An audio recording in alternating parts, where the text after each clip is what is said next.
r/NoSleep. Posted by you/Avatarofhorror. I am an underwater archaeologist. What I explored might doom us all. Please like and subscribe to support us. We know more about the surface of the moon than we do about the depths of the ocean. Hearing that fact growing up always bothered me, as it meant the Earth has so many mysteries right here just waiting to be explored. While others looked outward, I looked in and focused and found purpose in learning and gaining knowledge of things.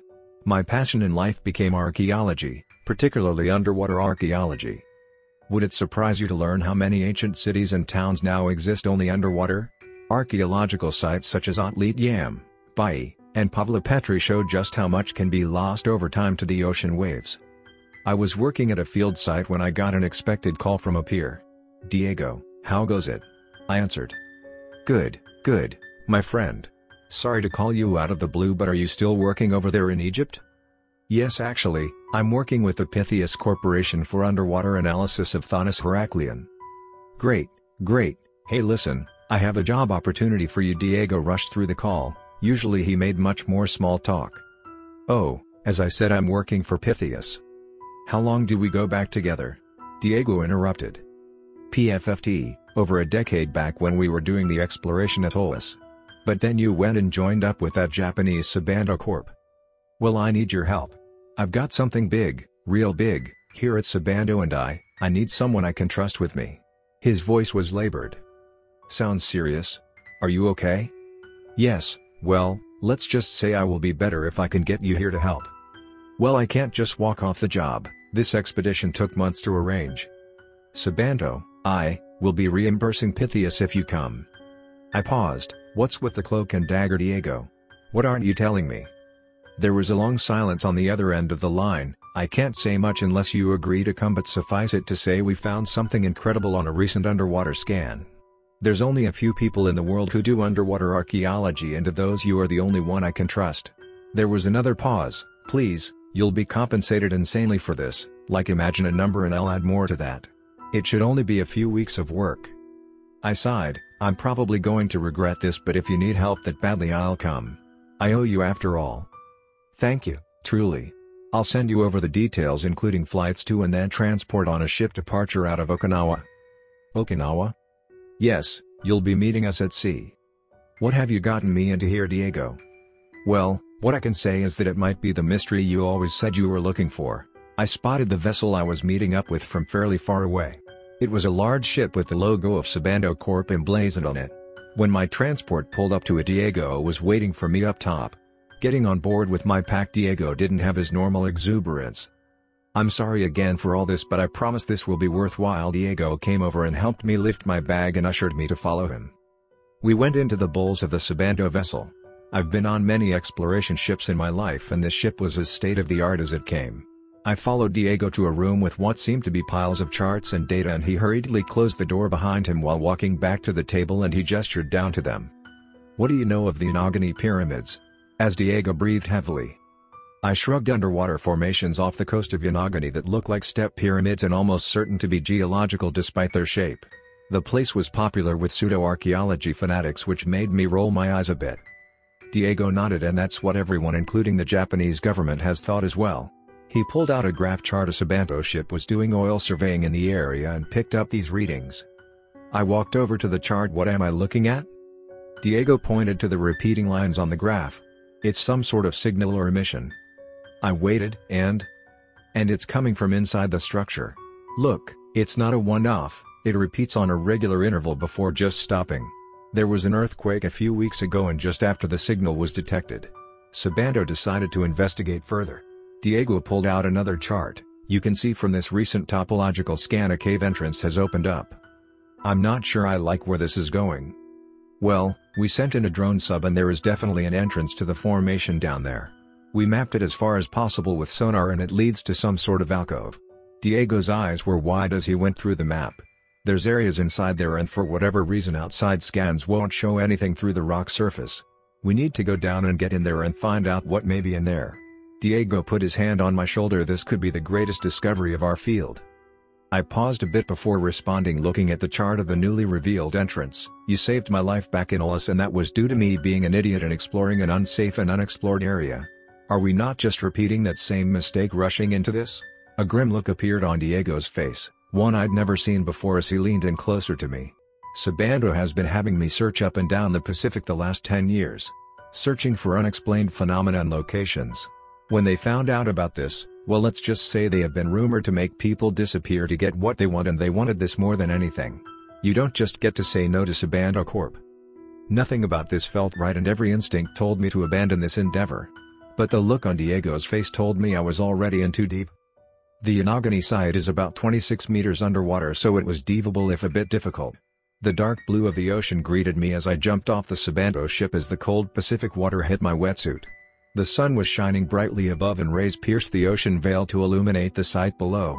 The rock formation, for I refuse to call it a pyramid, spread out downward. Each was layered on top of the other, with layers stepping downward into the rest of the ocean basalt. Bubbles from the others diving with me obscured my view for a moment. Diego was in front and 3 other Sabando employees had joined us. Dr. Yui Imagawa was struggling a bit with her scuba gear. Diego told me she was an expert in geology but only had a moderate amount of diving experience, so to keep an eye on her as we went. On my right was a short man, and his wetsuit had the name Hatoro written in Japanese and English. Diego said he was a brilliant engineer who specialized in electromagnetism and various forms of signal communication. All made sense from a team standpoint except for the last member. He was a large muscular man and his name read Aoi.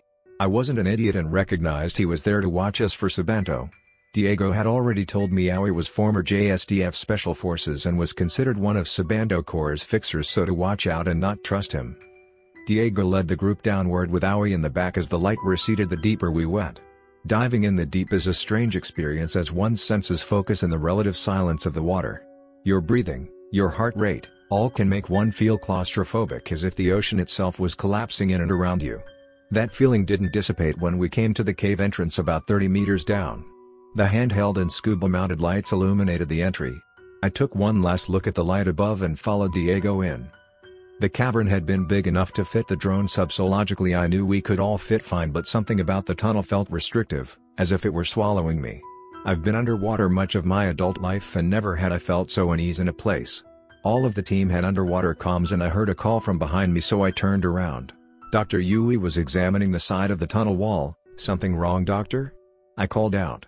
A small buzz of static. "This is not like any rock I've seen before."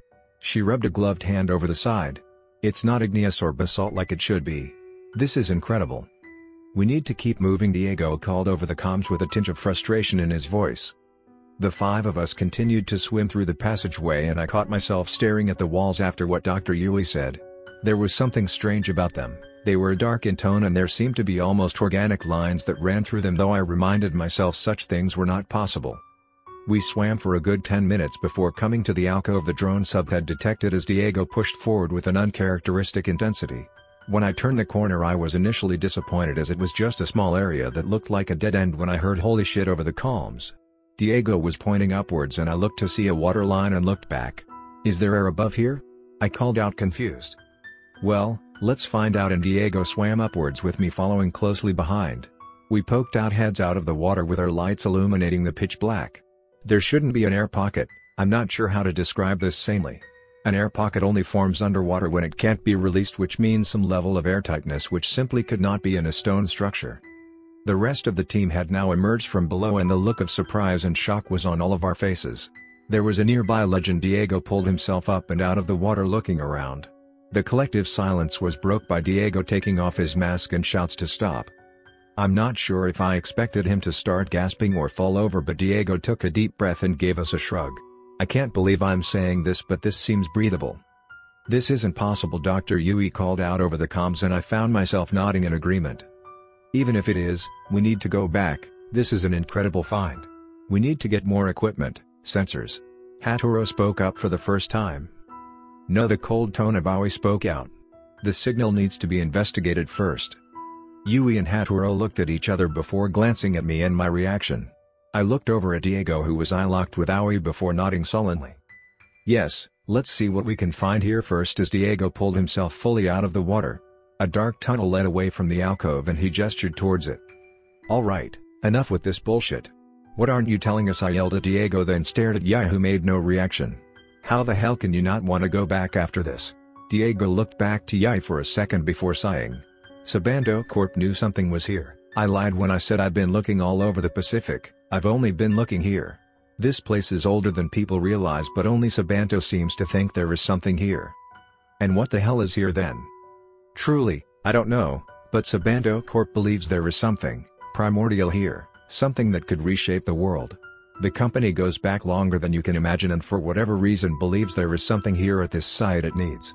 I don't know anything beyond that really. I glanced over to Yui and Haturo's looks of confusion confirmed they didn't know anything either. Yeah, I was positioned by where we had entered and I didn't think anyone was getting past him. So what, keep going or Aoi here will take care of us. Aoi swam forward and brought his face in front of mine. You will go forward and complete the task because that's what you are being paid for. These kind of dives are so treacherous, sometimes accidents happen. I would hate to have to report such an occurrence. Please Aoi, Diego called out looking back to me. Please, we are on the cusp of discovering something potentially amazing here. Just focus on that. My anger had flared as I locked eyes with Aoi, but I resigned myself and looked back at Diego. You better not have just saved my life before just to kill me here. We eventually all got out of the water in the small alcove and took off our scuba gear. Nothing was planned for us not to be swimming, so our wetsuits would have to do for exploration. The air was shockingly breathable, though the air had a putrid sulfurous smell which caused my nostrils to flare. I wonder what is producing the air, I called out loud to no one in particular. Dr. Yui was kneeling examining a wall. There's some kind of slime on the surfaces here. I'm not a biologist, but I wonder if it is responsible. Yui ran the slime between her fingers for a few moments staring at the viscous ooze. She shook her head as if out of a trance. Come on, let's get going. Diego beckoned to the hallway off the alcove. Our flashlights barely penetrated the darkness ahead.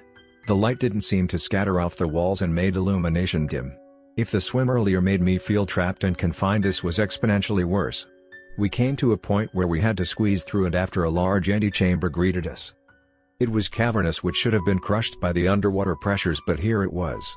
Multiple hallways branched off the room. As any illusion this was a natural formation vanished. This is unbelievable, I called out in amazement, my anger and anxiety temporarily forgotten.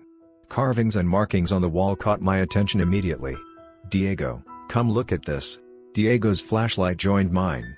There were pictorial reliefs but nothing I had seen before. Carvings and glyphs all kept showing an image of some sort of amorphous creature with a circle over its head. Creatures appeared often in Sumerian and Egyptian hieroglyphics, but something about this image unsettled me. You see anything like this before? Diego leaned in closer and exhaled hard. Yes, well, sort of. There are similar reliefs I've seen at various times at Sabando Corp. What they mean though is beyond me, as they never let me study them. I was about to press Diego when Dr. Yui called out, "Where's Haturo?" We all turned around and the cavern as flashlights tried to illuminate every corner. "Haturo," I called out to the darkness as Diego and Yui did the same, to no response. Something about the rock didn't echo as I expected. "Yai, you're supposed to be keeping an eye on us. Did you see where Haturo went?" Diego called out. "No, he was right near me but wasn't when I turned around." "Could he have gone down one of the halls here? Nothing seems to echo well here, so maybe he just can't hear us." Dr. Yui's voice was noticeably panicked. All right, shit. Diego was murmuring to himself. "I'll take Yai and go down this path and Yui can go with you." He pointed towards me. "In 10 minutes, if you haven't found him, come right back here." Yai looked like he was going to object but just nodded and followed Diego down the rightmost path. I tapped Yui on the shoulder and chose one of the paths on the left. It was as dark and winding as the one before, and I had lost mental track of how big the place must have been. We wandered in silence until reaching a bend and a new room opened up to us. The thick slimy muck Dr. Yui had pointed out earlier dripped all over the room as the sulfurous smell almost made me vomit. At the center of the room was an elevated platform with more glyphs and symbols carved into it. I know I should have left, but the platform seemed to call to me. "What the hell is this place?" Yui spoke in Japanese with what I can only assume were curse words before switching back to English. "I don't know, but we should go back and tell the others." Before she finished her sentence, we both leapt backwards at seeing what was at the top. The sprawled form of Haturo sat at the top, covered in the slimy substance. We rushed over to see his eyes locked open in horror, trying to free him. Yui and I pulled and tore at the goo holding him, only to find his stomach had been torn open, his organs being pulled out individually by the slime tendrils. The sight was finally too much and I vomited in disgust while Yui screamed. As I fell backwards, I found my right hand unable to move. I turned the flashlight over to see my hand had been trapped in the slime. With every ounce of strength I managed to dislodge the grip while I screamed out, "Run!" to Yui. Stumbling to my feet, we tried to make it down the hallway, but we tripped on the sticky slime substance several times. Each footstep was labored as we rushed to get back to the main chamber as we both cried for help. Finally the dark path came to an end and the cavernous room greeted us. Diego and Aoi turned their attention towards us as we rushed over to them, screaming how Haturo was dead in the slime. "We need to get the fuck out of here now," I yelled. Yui was speaking Japanese to Yaya in quick and loud tones while Diego put his hands on me. "Calm down, just show us what you found." I pushed him away. "Fuck that and fuck you, I'm not going back anywhere near that place." Diego looked at Yaya, who was listening to Yui crying and pleading with him in Japanese. "Well, are you going to do anything?" Yaya looked frightened, which was not what I would have expected from the man. "We should get out of here," he called out coolly. The following silence was broken when I realized something with horror. Which way did we come in? I swear the tunnel we came from isn't here anymore." Everyone looked around the room and down the hallways with their flashlights. "Did no one mark the tunnel?" "I don't think this is a mark issue, the tunnel we entered through isn't here anymore." Diego looked down the pathways as he spoke. Yui began trembling and murmuring in Japanese, "We shouldn't have come here. There's no point in second guessing, we need to focus on getting out of here." Aoi gestured to one of the tunnels and made a mark on the side with a knife. "We'll go one by one if we have to, but let's find a way out of here." Diego strode forward with Yui behind. I walked next, but I caught another glimpse of the pictures on the wall. The amorphous creature surrounding us, fear, and my heart sank as I turned away and trotted forward. I had lost count of time. The dark halls all seemed to merge with one another. The sickly slime coated everything, and where it was thickest we got stuck. Each time was another few minutes of delay getting free. Each minute was precious. One of the flashlights had already gone out and the light was dimmer on the rest. Sometimes we'd end up back in the cavernous room while others lead to literal dead ends.